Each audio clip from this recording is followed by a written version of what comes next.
muna isang katropa natin na rider. Sige pre, lagay mo sa ano.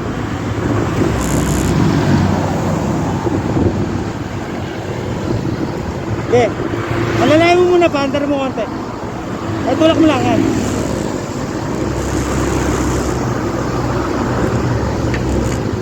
Para umusad lang.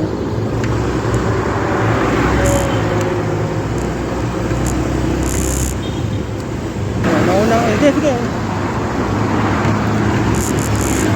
Yan. Yan. Ako na. Pasig pala tayo, no?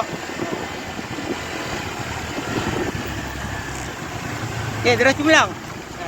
Pababa na yan dyan, madalap sabit na yan. Okay, diretso lang.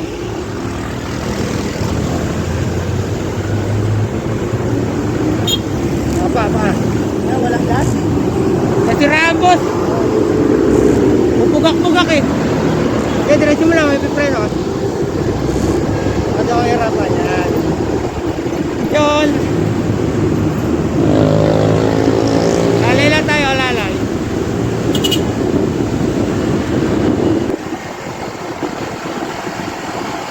Pasig pala tayo, medyo lelay pa akbay natin. Importante, masilip na mekaniko kaya mas maganda yung mekaniko talaga sumilip dyan.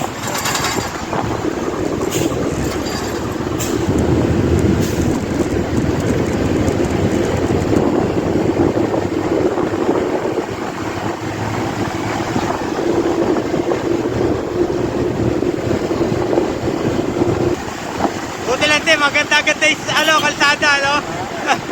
Eh kung natapat tayo sa lubak, may hirapan tayo ganito.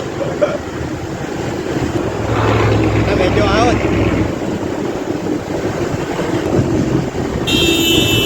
Takas niya, ano?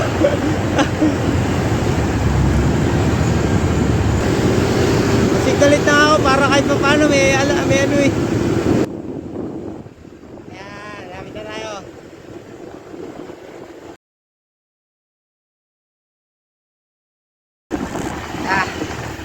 Dito. Ay si Pops. Palog lang yung cellphone eh. Kahit ang camera natin eh. Si Pops.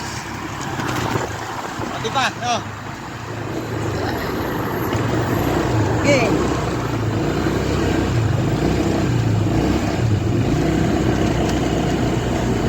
Bilang, inabot tayo stoplight. Tulak na lang yan dyan. Si Pops.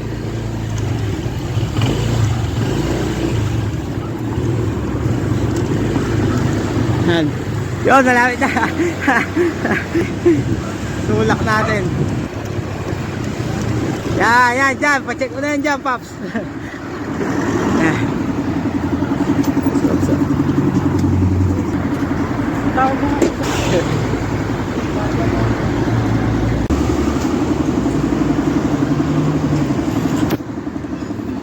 Yun, sa puntong to, di na nagpa-out si kuya, mekaniko.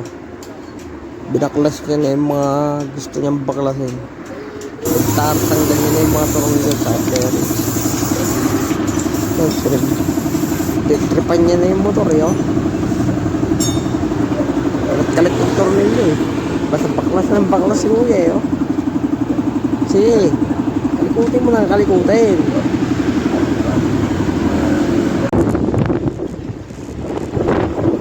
So yun guys,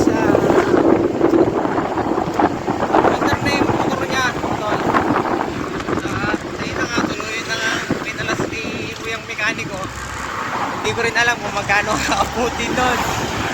Importante, mandar na yung motor niya.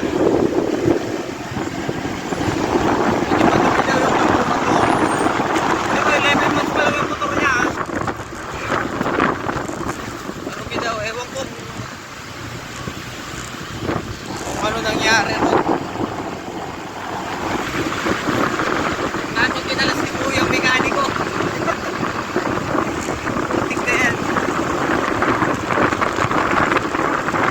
Natin, natulungan natin siya. Layo nun ha.